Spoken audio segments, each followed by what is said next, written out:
Hello and welcome to another episode of We're Not Wizards. My name's Richard. I will be your host for this evening, or today, or whenever you happen to be listening, because joining me today is a lady by the name of Carla Kopp, who is from Weird Giraffe Games, and she has a game coming out very, very soon.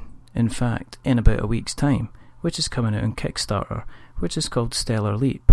So we decided to get Carla on to have a little chat and to find out a little bit more about this game and why we should be leaping about the stellar places of the universe. So good evening to you, Carla. How are you?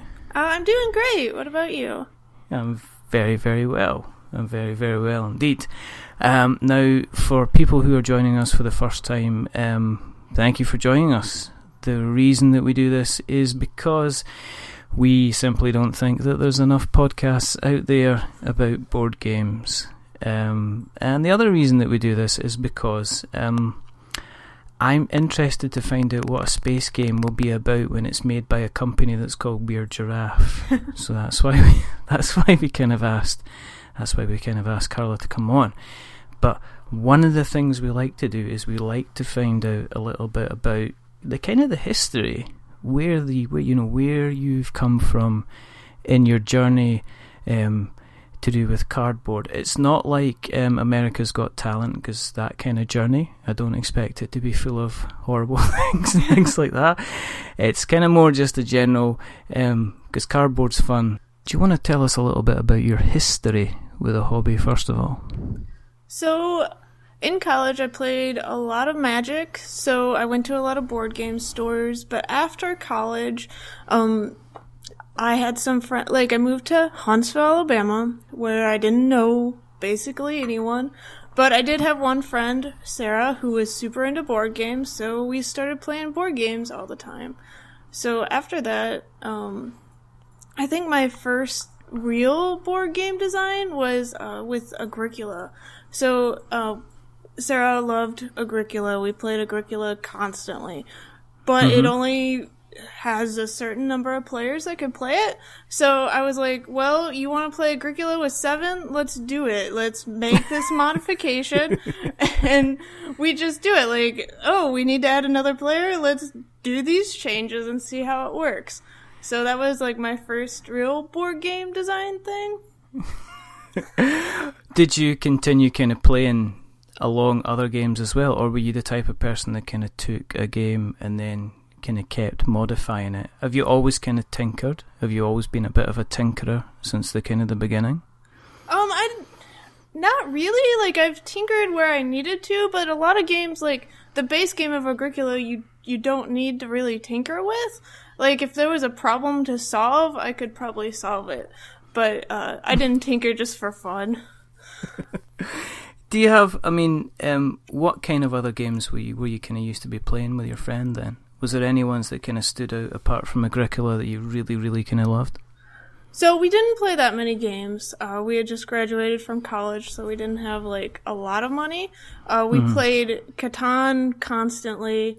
I think Munchkin, but Munchkin got old really fast. Yeah. It was they had the space expansion, which I was yay, space. And then it just destroyed everything, and I didn't want to play it, ever again. I would be happy if I never played Munchkin again after that one game with the space expansion. Why do you think people still love it so much? Because I'm going to put my hands up here and say I've never played it.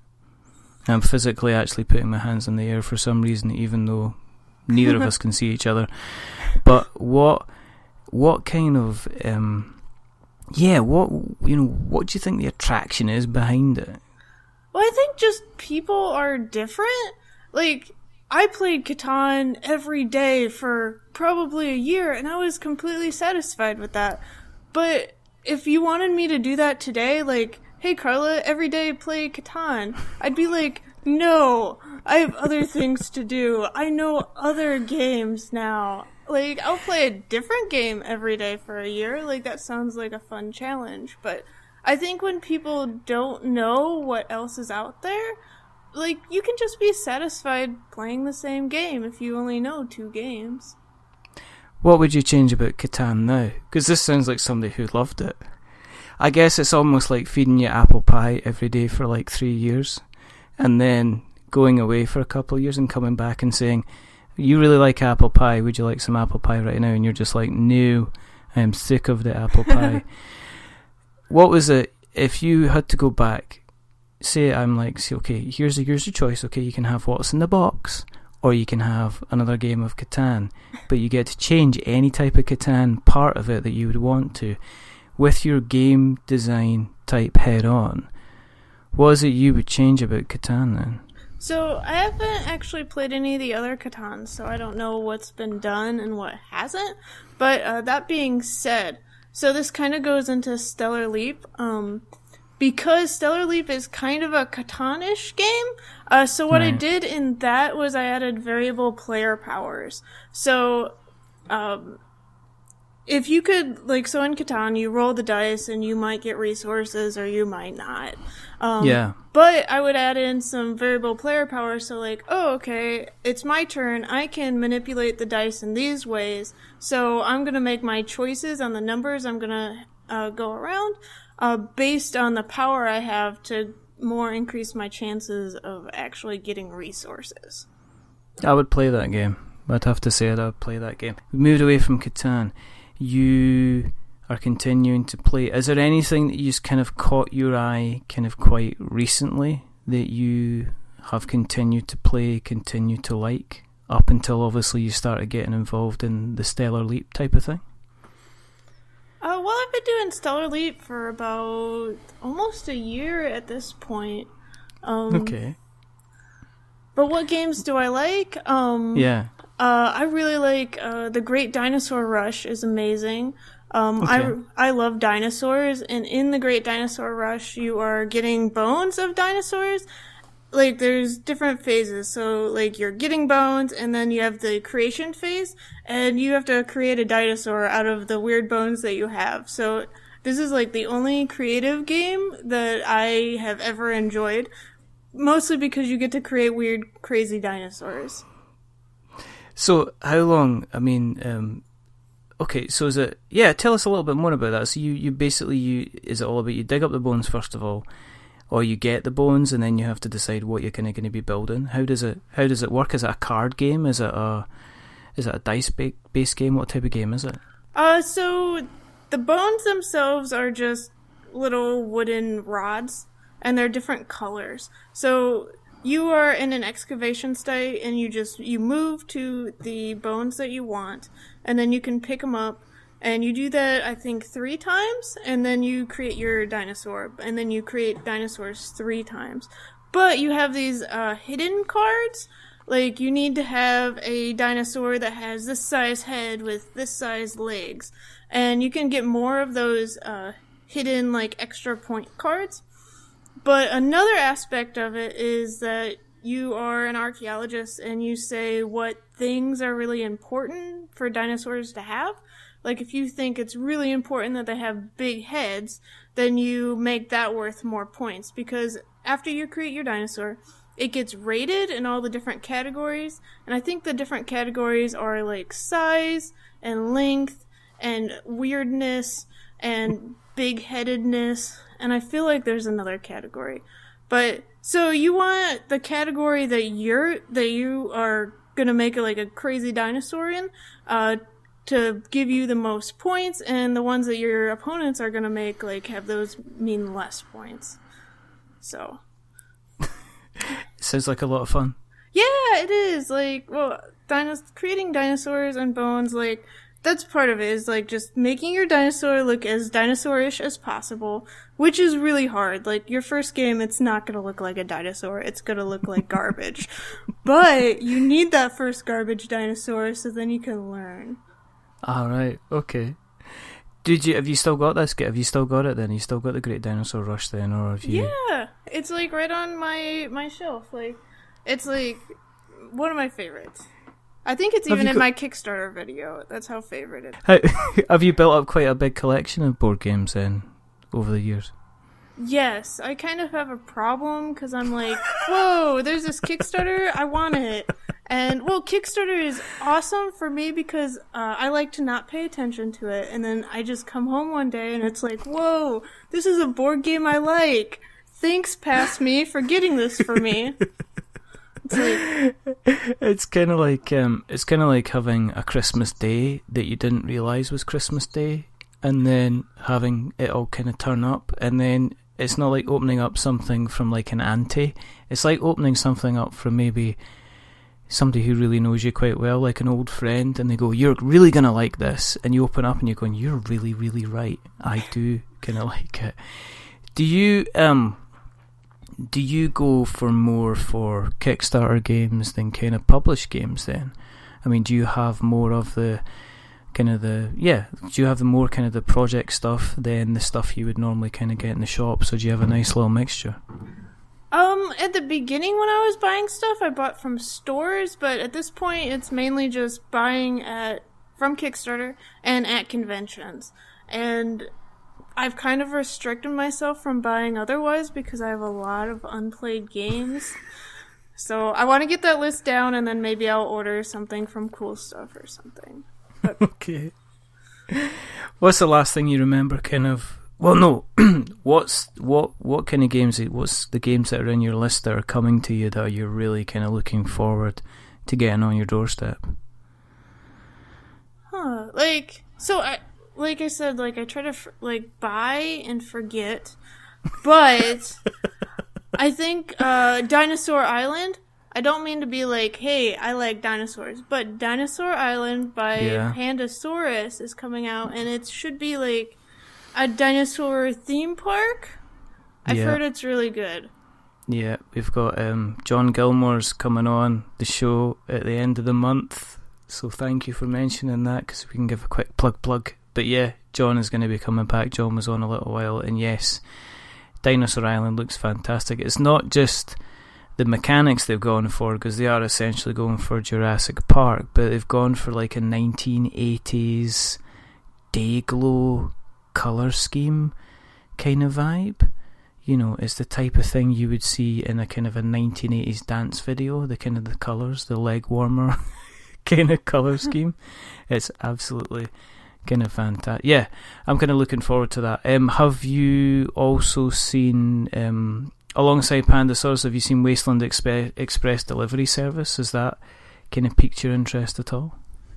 I saw it at Gen Con when I was there, but I didn't look into it because I was trying not to look into games because I might buy them. Is it that bad, Clara? Is it kind of, I'll just pick that up and I'll just have that? Well, sometimes, I get really excited. I'm like, whoa, that has a theme I like with a mechanic I like? That's double. I should just buy that thing. But, I have an unplayed pile, and my goal was not to buy anything until I played through it, and I have failed spectacularly at that. But it has curbed my buying a little bit. What's in your non-played pile at the moment, then? Keep sticking away from Kickstarter, because I don't want to accidentally mention a Kickstarter project for you, and then you to be kind of going off and going, I'll have a look at that one. I'll see what that one's all about. Well, it's like I don't want to be an enabler. We're not wizards enabling Kickstarter since 2016. What is it what's in your, if you turn around and look at the top 5 games that you haven't played, could you do that? Just look at your shelf and say, here's 5 games I haven't touched. Oh yeah, I have my my bookcase kind of within view, so that's actually pretty easy. I think the one I'm most excited about is Underlings of Underwing, which is a color theory dragon game. Alright, okay. Yeah. It should be a worker placement. I haven't read the rules yet, but I mean, dragons and colors sound great together. There's also Near and Far, where Near and Far is kind of like Above and Below, but it also adds in a campaign mode, and I love the whole legacy thing. I've heard about it. I've heard a lot about this, and people seem to be... There's a gentle hum that's turned into a buzz that's now turned into a bit of excitement about this game. So, sorry, you were going to say the legacy. The legacy aspect is quite cool, you were saying. Yeah, but with the legacy aspect, with a legacy game, you have to get a group that you know can finish it and that you're going to enjoy seeing every week, like couple times a week. So I have to make that like super group. But also I have a Kickstarter that's going to happen. So I thought like, okay, Kickstarter goes from September to October, and then late October I can start near and far with a great group and have like so much fun. What else have you got kind of in that list that you have to kind of get to the table then? So I like escape rooms a lot, and they actually have escape room board games. So I'm hoping that maybe next Saturday can be my escape room board game day. I have at least 2 of the unlocks. I got like the one with the plane and the one without the clown, because the clown, like, I don't need things with clowns that are in my house. I'm assured that, like... It's like a whole other story. No, like, that's just, like, a personal preference. Like, okay, do I need this thing that has a clown face in my house? And I always say no. No, I do not need this clown in my house. I've never seen it or anything with clowns. It's just, you know, personal preference. But I actually heard that the unlock with the clown is actually the best one, the one you should play first, so I'm going to have to actually buy it. And it will be in my house for a finite period of time until it's destroyed. So I guess it'll be okay. There's definitely not a you're not lining up to be first in queue to buy tickets to the circus kind of vibe that I'm kind of getting here. No, like, well, I like circuses because I like the elephants and stuff, but I don't tend to go to circuses. I could, like, just see the elephants from afar, I'm fine. But there's... Yeah. Sorry, you were saying? So there's also... So I have the 2 unlock games, but I also have the Escape Room in a Box, which is, like, a werewolf one, and that was, like, a Kickstarter. I think I backed it, like, 2 years ago. And I'm, like, super excited because this escape room game, you can actually... There's, like, a refill kit, so you could give it to somebody, which I think is really cool because... So, one day, I coordinate some stuff at work because sometimes I don't like it when others make decisions for me. So, we had this, collaboration event, and I was like, we can all play an escape room board game. So I ordered 20 of them, and... we all played a lot of escape room board games. But then I went and I, like, recovered all of them from the trash because I was like, no, you can't throw away a board game. No. Did you rescue them? Did you take them for a home of trashed board games then? I think there is going to be kind of places like that are going to open up, and their whole point behind them is that if you've got board games that you think are rubbish and you don't think you're even going to bother selling them and you want to get rid of them, you can send them here, and what we'll do is we will look after them through their final days. And I can see the TV advert. It's like, we never ever put a healthy board game down. And then music in the background. And then you could have like a video montage of a guy just going about like a dog pen, except when he's looking into the pens, instead of there being like little dogs, there's actually just like different board games on different tables. And then you can see him, he's turning around to his partner, and they nod at each other, and then they take this board game home and they give it a new life. We just need a name. That's all. That's all we need. Yeah, like exactly that. Like I would donate so many games to that, including all these, like, I have like literally just a stack of 20 escape room games just sitting there because I was like, these can't be trash, but what do I do now? Well, you could do that. You could take it along to almost like, you know, the board... here we go. The boarding kennels. Mm-hmm. There's the name. We have to make that has to kind of happen. How do you go from somebody who's playing board games and enjoying them and occasionally tinkering with them to somebody that sits down one day and says, okay, I'm going to make a company. I'm going to start making games. Because is Stellar Leap, is that the first game that you've done? I mean... No, I actually made one called Super Hack Override, which was like a hacker battle in the 80s and stuff, and that was just a really small card game. And I made that last year. It was on Kickstarter last September, actually. So how that came to be was I was going to Dragon Con, which is in a convention in Atlanta, and so this convention, you only get to go to a certain number of panels during the day, so you have to pick out, like, oh, I really want this one. And that's, like, your one thing that you get to go to because you have to line up for, like, 3 hours, and it's terrible. But, so I had, like, some extra time where I was like, I don't know what to do. So I looked at the schedule, and I think it was even in the building I was currently in because DragonCon spans like at least 3 or 4 hotels. But anyway, so where I was, there was a how to make a board game panel, and I was like, I'm not doing anything. I can go sit in this panel. And I went there, and I was like, and they gave like a bunch of good tips and stuff about how to make your board game, and I was like, whoa. It's actually not that hard to make a board game, right? You just need note cards. That's what they said. Just use note cards. They didn't go into a lot of depth. It was mainly like just how to prototype and stuff, but like I was really motivated by that. Like if they had been like, hey, Carla, actually it's a lot of work. It's not just note cards. You need more than that. You need so much time and networking skills and all these other skills like graphics and stuff to make it work out. Like I might not be in the spot I am, but like they were all like, it's so easy, guys. Just try it.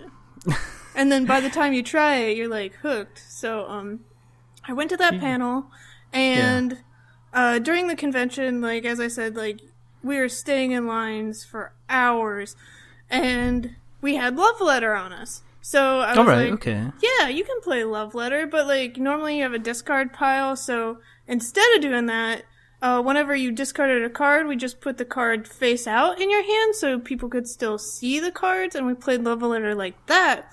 And I was like, we could just make a game like this, like a game that is meant to be played while standing in line, because I've been in this line for 3 hours and I need something to occupy myself. So that was really the basis of Super Hack Override. And also, so Huntsville and Atlanta are about 4 hours away. So we'd had this idea, like, let's make a game where you put stuff face out and stuff. But then we had the 4-hour drive, so we just, the people I was with, it was me and my husband Nick and my friends Brent and Elise, and we just brainstormed for like 4 hours about this game that later became Super Hack Override. How did the Kickstarter do then? It did really well. So the goal was 1,500, and I ended up making about 6,600. So I met the goal, which was great. We met some stretch goals, which I really enjoyed. And yeah, it's a game that you can buy. So what's okay? So what do you actually do in the game? Because if people can buy it, then you know, let's talk about this. What do you actually do in Super Hack Override? What's the basis behind it? You said it's a card game. You've mentioned a little bit of kind of like Love Letter, but what do you actually do in Super Hack Override? So you are a hacker in Super Hack Override. You want to impress the supreme super hacker because he's retiring, and he's going to pass down all of his super impressive hacks to the person that impresses him. So you need to get to a certain amount of points. And how you do this is each card in your hand is a hack. And you pass out all the cards in the beginning of the game. So you start off with this hand of hacks, and you start playing them from your hand. But as you know, with hackers, once you reveal a hack that you've done, then other people know how you hacked that, and they can replicate it. So as the game goes on, you start off with only the options in your hands as things to play. But then as other people play and reveal stuff, you can choose to play their cards.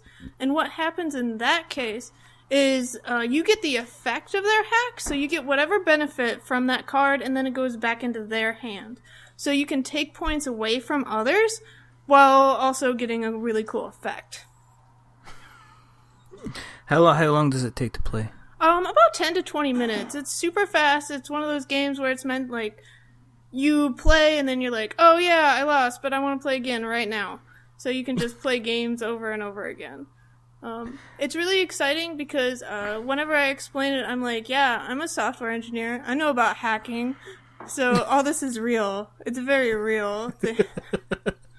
So did you actually, when you were designing the cards, did you actually use jargon on the cards that were actual hacks then?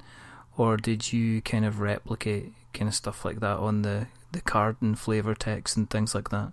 So it all sounds kind of real, but it's like, it's not. Like, I have proxy swaps, which swap cards, and proxy is a computer word, but a proxy swap isn't a real thing.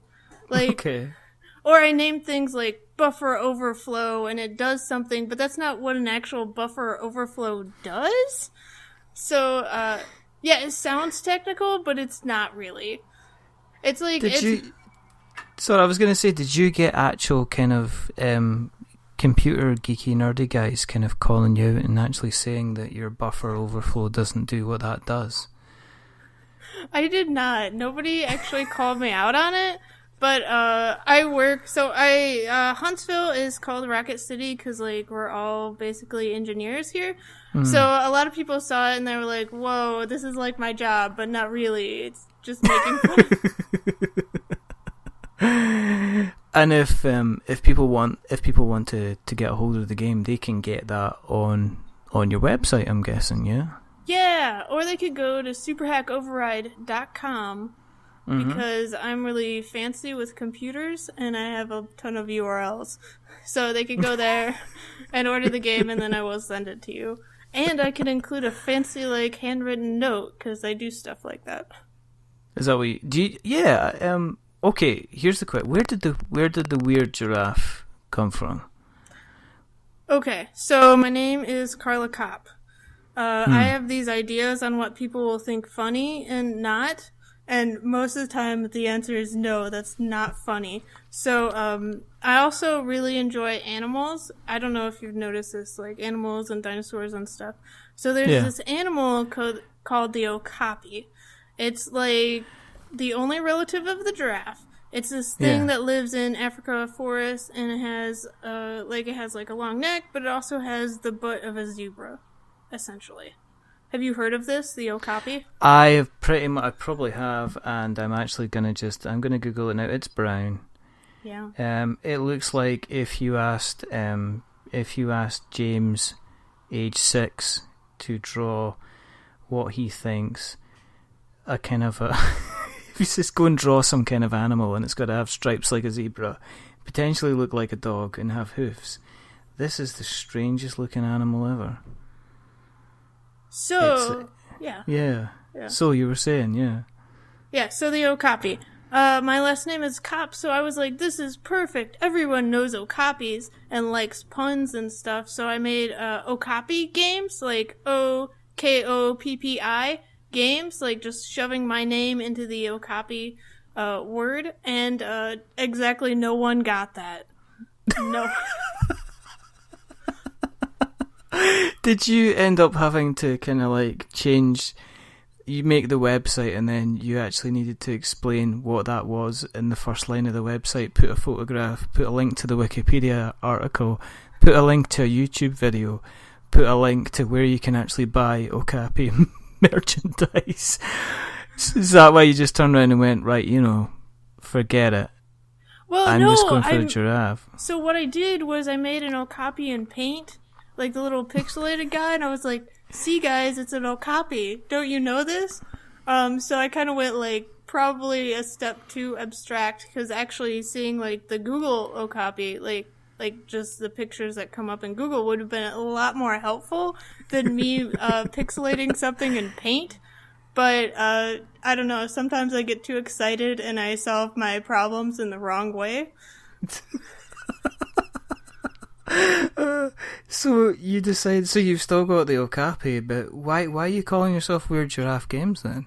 Well, what is an okapi? I'm also like not that creative. I'm like, okay, this is my name, Okapi Games. And then I was like, okay, I gotta fix the name.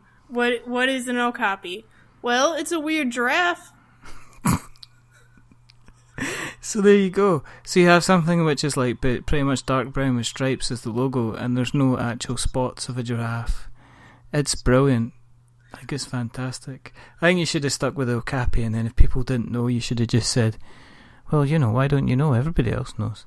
You're the first person that's ever told me they don't know what an okapi is.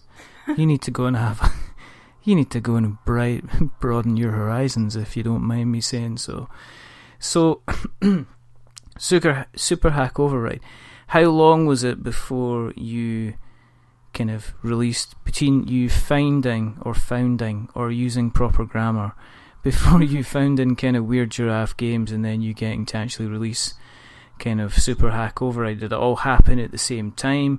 Were you playing about with lots of other games before you decided? I mean, what came first? Was it the Weird Giraffe or the Super Hack Overdrive kind of thing?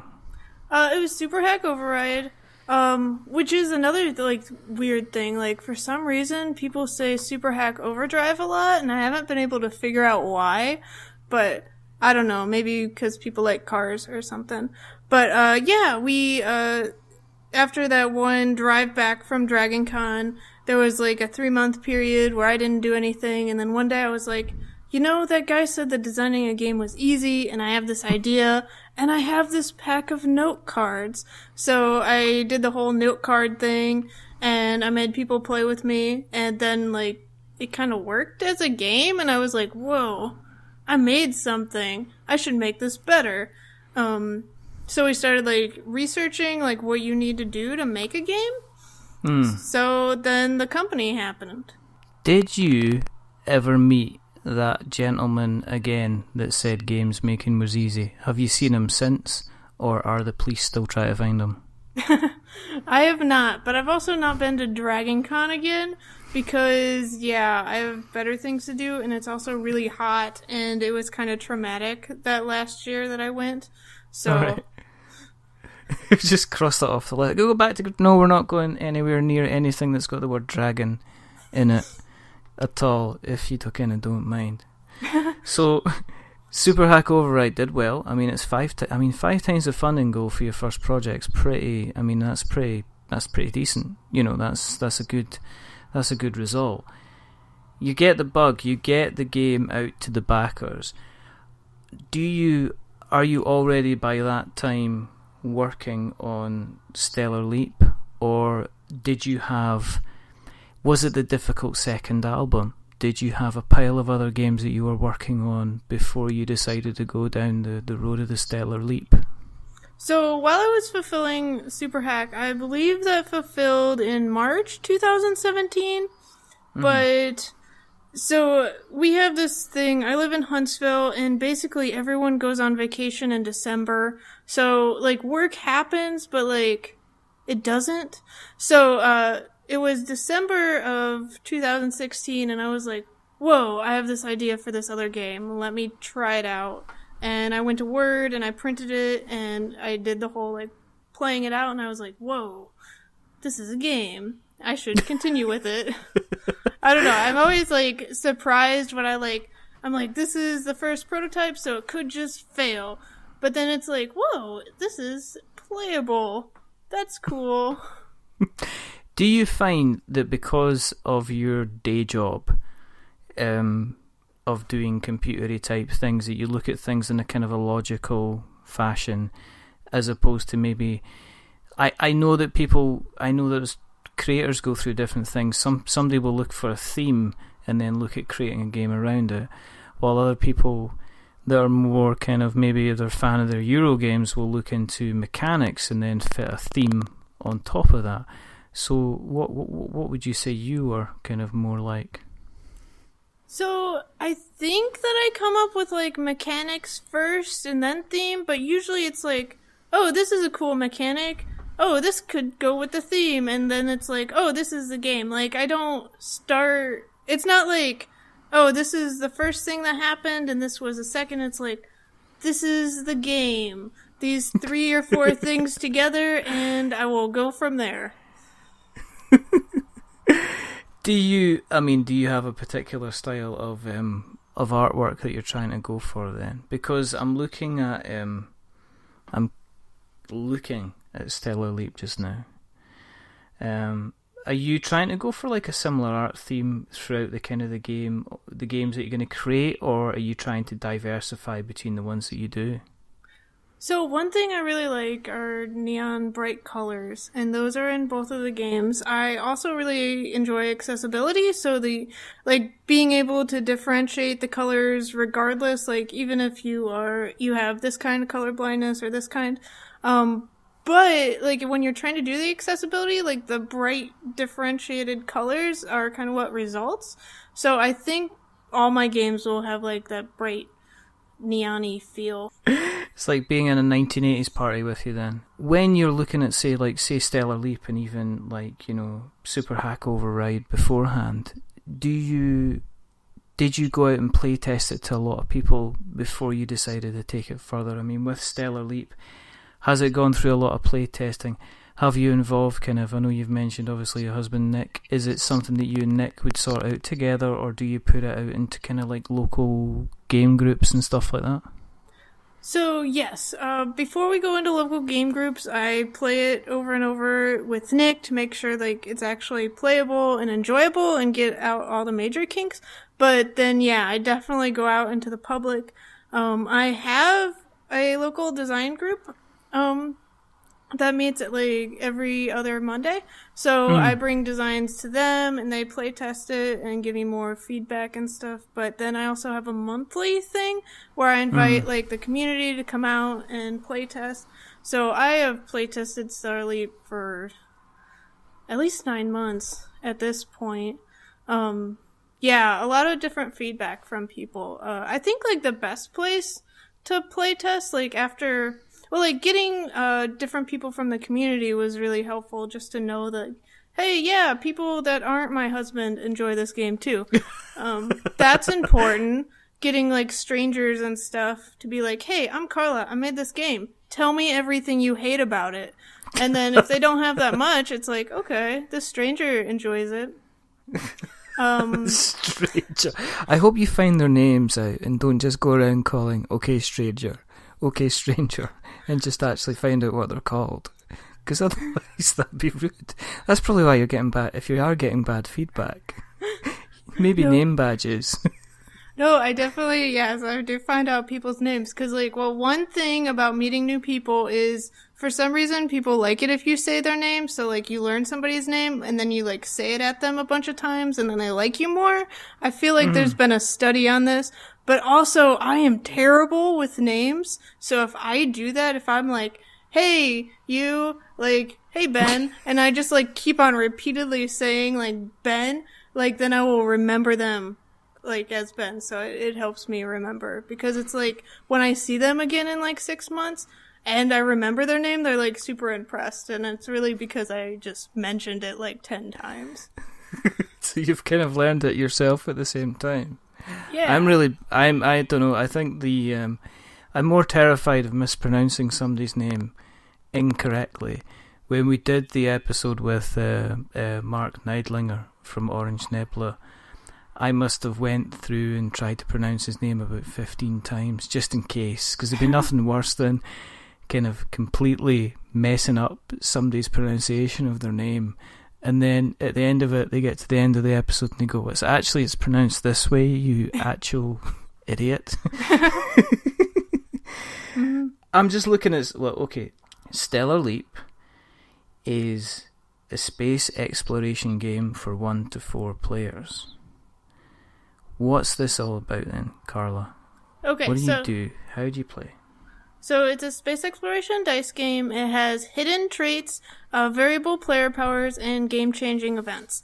So you start off the game, during setup, you set up the dice cards because they go from 1 to 6. And they do this because on your turn, you roll 2 dice, you manipulate the dice using your variable player power, and then planets will generate resources based off of that. So you want to be on the planets that generate the resources, and you want to go to your variable player power. Different player powers lean more towards like, oh, you should be on the 6, obviously, because you will most likely be able to get resources. Some of them, like, make you go to the other end of the spectrum. But yeah, so you generate the resources, and then you get to go into the action phase. With the resource generation, it's much like Catan or Machikoro or those games where everyone gathers resources at the same time.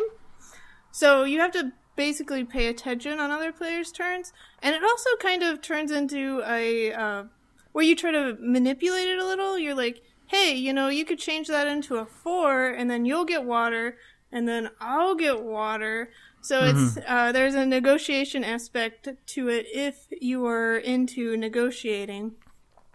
And there's a collaborative aspect, because if you know that somebody wants the planets on 6 to generate, you can just go to those planets so that every time the person in front of you gets resources, then you get resources too. But then it goes into the action phase. So during this phase, you get to do 2 high command actions, and that includes things like making more populations, so you can be on more planets. You can tax, which is just a plain get more resources. You can discover planets or asteroids. So there's 2 kinds of planets, which are the safe planets, which are, really easy to get to. And then there's the dangerous planets, which are a lot harder, and they require more fuel to get to. So you choose which one you want to do. You draw 2 cards, and then you place it in whatever column that you want. If you get an asteroid, you can then go into your division actions. You have 3 different division actions you can do. Yeah. And one of them is mine. So with mining asteroids, that's kind of a push your luck thing, because when you first discover an asteroid, it gets an asteroid die on them, and it'll be equal to 3. So the first person that mines the asteroid gets to roll 3 dice. Based on the highest die rolled, so it's a d6. So if they get 6 rolled, they get 6 resources plus whatever the asteroid says, and which is a lot of resources. You can get, I think the high number is 5, so you can get up to 11 of a certain resource. And your cargo hold can only hold 20, so like you can do a lot with that amount of resources. You want to be the first one that gets to that asteroid. Yeah. So that kind of incentivizes the whole discovering thing. The 4th high command action is attacking. So attacking is kind of unique in this game in that some games don't attack at all. Like, no one attacks because they don't like that. But in other games, like, depending on who you're playing against, they're like, I'm going to attack every time I get, because that's who I am as a player. So, yeah, I think it's really fun because it's like, okay, I'm playing with new people. What kind of game is it going to be? Are we all going to, like, be happy and collaborate together, or are we just going to, like, destroy each other? What kind of player are you, then? I tend to be the more collaborative one, personally. But really? Yes. Which really? is... I can imagine potentially a little, on occasion, you would go all out attack. Sometimes, yes. So I was developing the solo mode for Stellar Leap, and so I, like, rarely attacked. Unless I had the hidden trait for that. Like, everyone has a hidden trait where they get a certain amount of prestige for doing certain actions. So, if I had that and that's how I got to win, then I would, of course, attack. But with the solo mode, there's AI that emulate different ways that players can act in the game. And I had put 2 of the AIs together, so I was facing 2 at once. And I was like, okay, the obvious way to kill these is you just attack them all. You attack these guys constantly, and I had, like, such fun with that. I don't know if it was because I was, like, not attacking a real person, but that, yeah, it is very, I get a lot of fun out of attacking sometimes in the game. So you do. The answer is you do. I'm collaborative, but on occasion I just like to go all out attack. Yeah, like, like, sometimes you're like, I want to see the world burn. Why not? Yeah, everybody likes to think they're collaborative, but everybody also when it came down to a little bit of world burning that goes a long way. I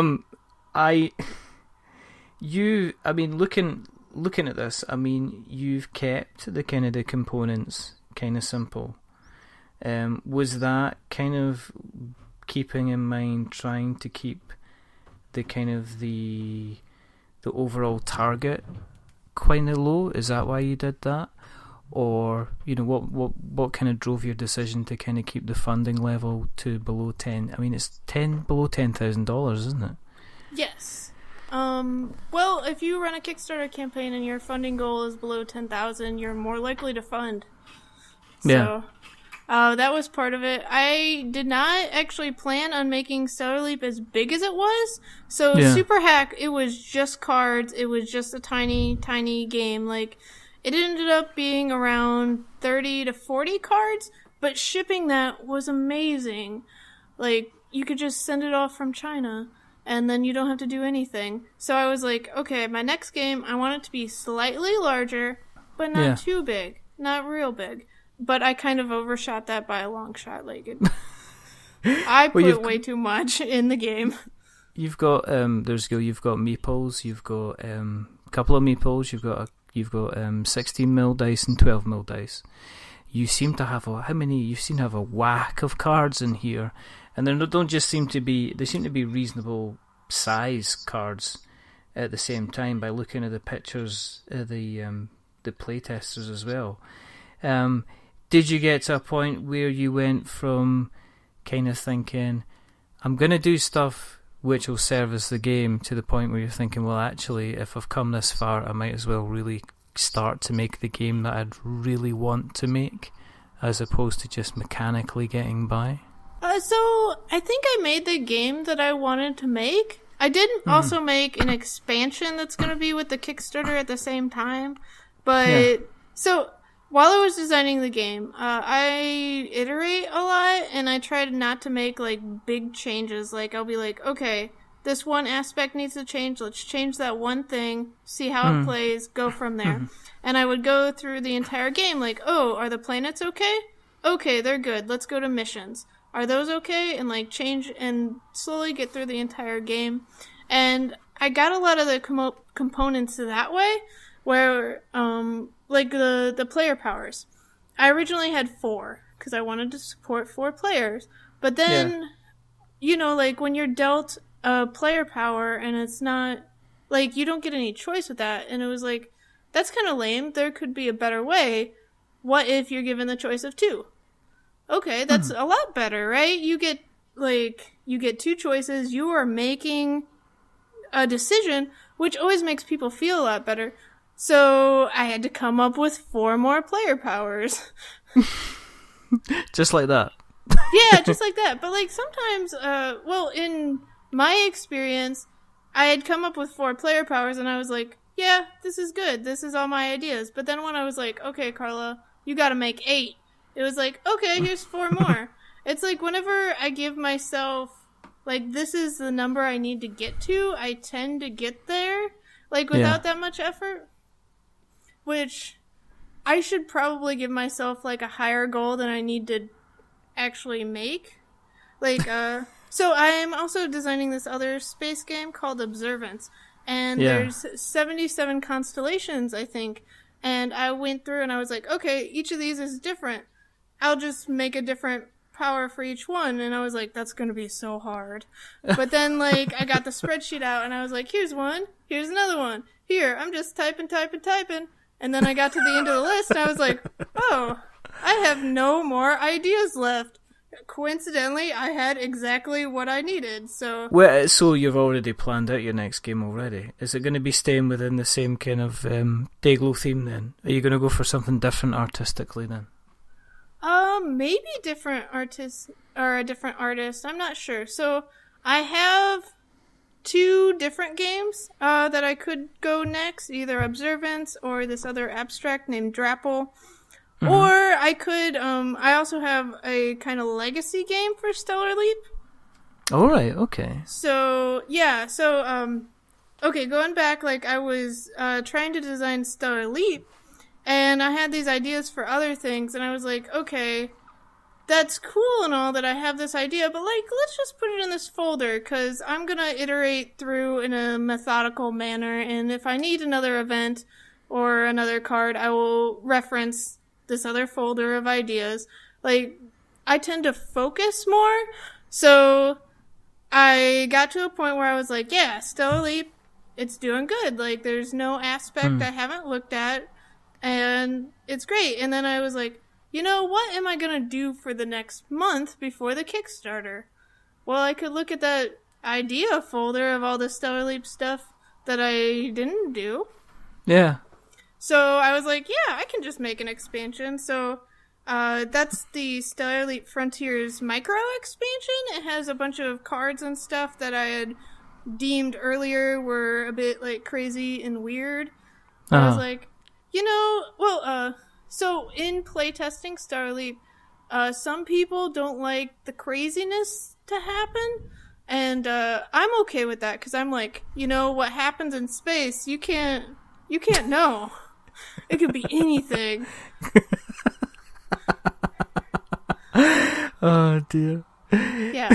So, well, like, no, like, they were like, okay, Carla, one playtesting feedback is, how about instead of having all these events where, you know, they could be small, they could be large, they could just change up the entire galaxy for fun. How about you take out all those, like, really big ones and put those into a crazy event pile? And I was like, but then you'd only get the lame ones. You'd only get, like, the little stuff that's not exciting. And they were like, yeah. The lame one's enough. Yeah. So I think I'll actually do that so that I'll give people the option, like, hey, you can look at this event card and know if it's crazy or not. And before your game starts, you can just take it out if you want just a nice, stable... You're managing your resources, and you don't have to, like, try to anticipate the crazy stuff. I mean, speaking of, I guess, not crazy stuff, but how much is a game gonna cost you if you're gonna be pledging for Stellar Leap? How much you gonna be expected to put down to get your hands on a copy of the game? So if you're in the U.S., it should be $39 straight. I think for other countries, there's a $10 shipping, I believe. I haven't looked at it within the last couple hours, but you just sometimes go back and just check it's there. Yeah, basically. So... Well, who knows what changed? I hope nothing did, but if you've ever run a Kickstarter campaign, you might be like, whoa, I added something, but it's not on the page anymore. But, you know, that happened to me earlier this week, because I was like, okay, I added a bunch of text, I screenshot it, so I knew that it happened, and then I went back to, like, update the text, because I had, like, posted on Twitter. I was like, Twitter, fix this. What do you think should change? And people were like, Carla, you're bad at stuff. Here's what you should change. And so I went back to edit it, and it was gone, and I was like, but Kickstarter... Why? But, so, that's the thing. I screenshot it, so I was able to put it into, well, I just Googled, I was like, image to text, and then I got the text back that way, so I didn't have to actually retype it all, because I was, like, super sad. I was like, but I typed that all. I don't want to type it again. Is there, nowadays, as much work to go into the Kickstarter campaign page as much as there is kind of like on the game itself? It's not as creative. Like, so with the campaign, I go and I put it out there, and then I ask people to look at it, and they're like, hey, this word's misspelled. And I'm like, okay, yes, obviously misspelled. Like, that's easy. Or they're like, hey, you should add a sentence here, or you should add an image. And all that is pretty like, yep, that's exactly what I should do. But with game design, people are like, oh, I have too many resources. And you're like, okay, let's think about this. How are all the, like, ways you could fix this? And you might brainstorm and be like, here's 5 ways I could fix it. Let's choose one, make that change, and test it. Oh, did that fix it? Did it not? Did it fix it a little bit? Like, should I keep that change, or should I try another one? like, game design is a lot more creative in that aspect, and it's not obvious. Like, with the campaign page, I can look at it, and I can be like, yes, that looks better. I don't need somebody else's opinion on whether, like, the change I just made looks better. But with a game, like I can't just look at it and be like, yes, this card will work better in a game. I have to actually, like, take the time and play with it, and then, like, you can't just play it once. You also have to play it, like, with Stellar Leap. I made a change, so I had to play the solo mode, and the 2-player, and the 3-player, and the 4-player, and maybe play all of them, like, 2 or 3 times, and then I'm like, yes, this is good. Like, you can, kind of, like, if something's bad, you can normally tell. Like, okay, this didn't work, let's take it back. But if something is good, I'm not sure it's good until I play it with every player count. And with different people, like, you have to play with aggressive and non-aggressive and make sure it works with both of them. Okay. Do you, I mean, have you finished tinkering with Stellar Leap? Or are you still always going to be tinkering with it?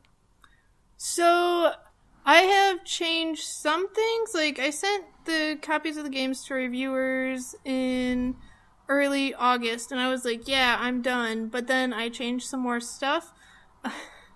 So I think at this point, I am only trying to make the solo player work better, and by that I mean I still have to blind playtest with the solo player more and make it really, like, easy to understand.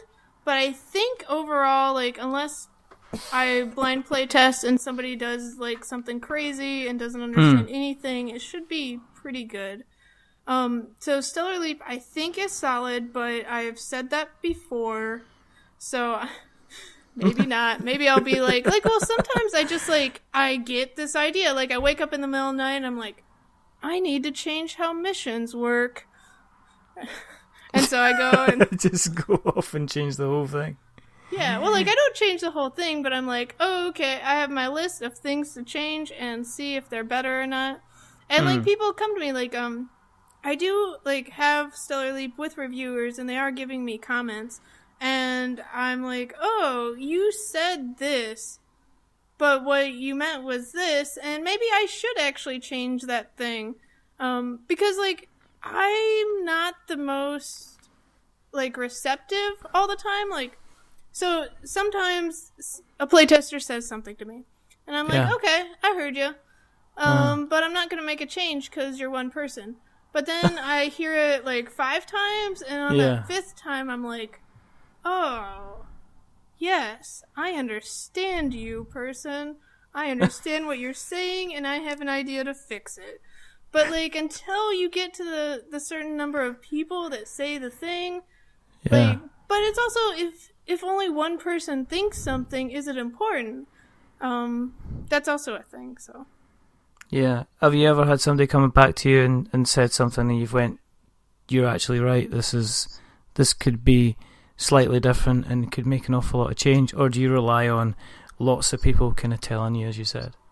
Oh, sometimes it is like, somebody gives me a thing and they're like, that's how I got to the two player powers thing, was somebody was like, you know what, it'd be better if I had a choice. And I was like, yes, obviously, why didn't I think of that? Like, and there's been, like, a couple instances like that. So I went to Origins, and Origins is, like, a week long of playing board games, and I got so many designers to play my game, and when you get designers to play your game, you get, like, all this, like, really, really good feedback. So I would play the game, like, 5 times a day, and, like, I'd play and change and play and change. So sometimes I do not need somebody to tell me 5 times. But there are those circumstances where it's like, oh, you're the 7th person to say that. Yeah, now I understand. Yeah. Have you, in terms of stretch goals, do you naturally have stretch goals ready, or do you feel, because you're looking at a higher funding level, do you feel a bit of pressure? And in Kickstarter in general, there seems to be there seems to be a lot. It seems to be almost frowned upon if you're not putting out mega amounts of stretch goals. Have you? I mean, notice on your page you don't have any listed. I mean, I've seen the kind of the work in progress page, which is in case anybody's wondering. Do you feel pressure to put in lots of stretch goals, or have you got defined stretch goals that you would do, that you're going to set and you're not going to change, kind of thing? So I have, I think, like 15 stretch goals right now. Okay. I think you saw an earlier one where I just didn't have the graphics ready. I actually don't have the next stretch goal out just because, I've heard it's better to wait until like the third day to put out stretch goals, or wait until you're funded, because, well, I have seen Kickstarters where they have a goal and then they have a stretch goal and you look at it and you're like, whoa, that person thinks that they're gonna possibly get to that stretch goal? How dumb are they? But, like, I don't want anyone to be like, oh, so she thinks that she's gonna get, like, $20,000. I'm not gonna... I am gonna just live in the moment, and, if I get to the goal, then I'll be like, oh, yay, I did the thing! Now I can, like, set my sights a little higher. Because, like, it's better for me to just be positive and be like, yeah, we can probably fund, right?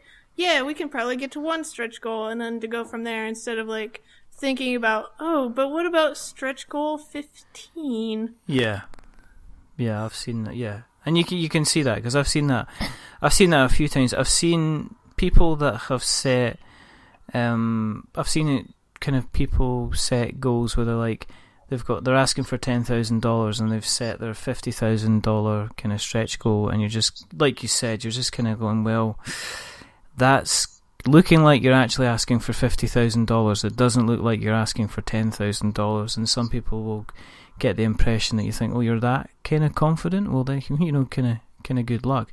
The other thing is, as well, is you don't have, or I've not seen on the graphic that I've seen, there doesn't seem to be like a deluxe version of the game. This seems to be a new trend that's come out, where people will sell the base game for like $39, but then if you pledge $59, you'll get like an upgraded version with bigger cards or different dice, or different, a kind of a different style box. Is that, were you quite kind of set in terms of your manufacturing goals and everything like that there was just going to be, this is the game as we wanted to put it out here, kind of thing? Yeah, I think I made a game version where it could be a deluxe version for other people. There's, you don't need to have meeples. But, they're pretty cool. You don't need to have all the things in the box, but I would say that the Stellar Leap, what is in the base game, is kind of like a deluxe version. For people that have listened so far, okay, and they're wanting the quick elevator pitch for why they should be considering to pledge for Stellar Leap when it comes out on Monday the 18th, and by that, before then, you'll be listening to this episode, and what would you say is, the quick version of why they should be considering pledging? Okay, so Stellar Leap, it is a space exploration. It's kind of a 4X game, but it plays in much shorter time than a 4X game. It plays in about an hour. It has variable player powers, hidden traits, and game-changing events. All these together means that there's a lot of replayability. You get to explore a galaxy in every game, and you get to make choices where you make a different galaxy every time. The galaxy is what you want to make. And it also supports a variety of player styles. Whatever your play style is, there is something for you to do in Stellar Leap and be able to succeed. Well, that's pretty concise. That's an excellent elevator pitch between floors 1 and 3, as far as I'm concerned. If they've listened tonight, though, and they want to keep an eye on what's happening, where can we find you on the interweb nets? So I'm at Twitter at Weird Giraffes. I'm on Facebook as Weird Giraffe Games. I have a website that is WeirdGiraffeGames.com. I have a mailing list that's stellar-leap.com that will eventually go to the Kickstarter, actually. You can preview the Kickstarter page. It is stellarleap.space/KS. All right. I'll say that again. It's stellarleap.space/KS. There you go. Yeah, so one thing, I have a lot of URLs. I have a collection. I have many hats. I also have many URLs. I mean, there is what, like, you just want to tell someone where to go, and it's like, okay, don't memorize this big long link. Here is this simple URL. And, like, it's stellarleap.space. Did you even know there was a .space? No. I must admit, I did not know there was a dot space, and that is very, very cool indeed. If you want to find out where we are, and you want to keep an eye on what we're doing, or you want to keep an eye on what we're up to, then you can find us on the internet webs as well. So if you go to Twitter, you can search for us on We're Not Wizards. If you go to Facebook, We're Not Wizards. If you go to YouTube, if you search for We're Not Wizards Tabletop, you will find us there. You will find us on Stitcher, you will find us on Spreaker, you will find us on Acast. You can email us, which is magic@we'renotwizards.com or .co.uk.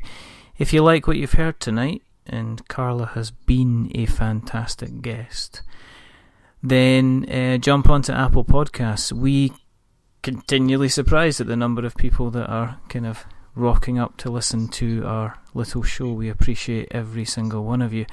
If you do like what you've heard tonight, then please feel free to go to Apple Podcasts and drop us a review. As we say, when you're dropping us a review, don't give us a 10 because that'll make us big-headed, but don't give us a 1 because that'll make us cry. Give us a 5 because it's in the middle and it's average, and we're a bit average. But the person who hasn't been average tonight is the rather wonderful, the rather fantastic, the rather stellar guest. There you go, which is Carla Kopp. Thank you very, very much for being on. It's been a lot of fun, and it's interesting learning about it, and best of luck with Stellar Leap when it comes out.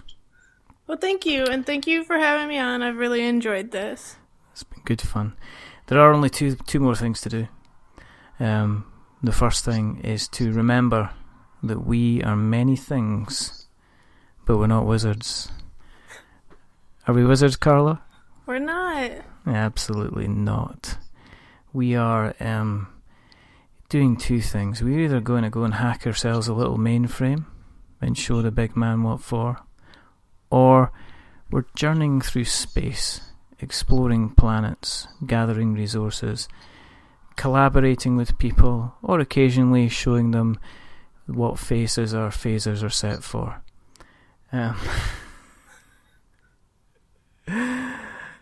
And the second thing, of course, is to say goodbye. So it's a goodbye from the really not weird giraffe at all, Carla. So say goodbye, Carla.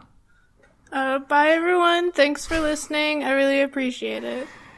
And it's a goodbye from me. Remember, stay safe. Roll sixes. We will be putting all of the links that Carla has mentioned tonight in the show notes so that we have notes to show. But if you're interested in a 4X game that isn't going to rob you for 8 hours of your life like Twilight Imperium or Eclipse, then maybe you need to take maybe not just a leap of faith, but a stellar leap as well. But until the next time, goodbye.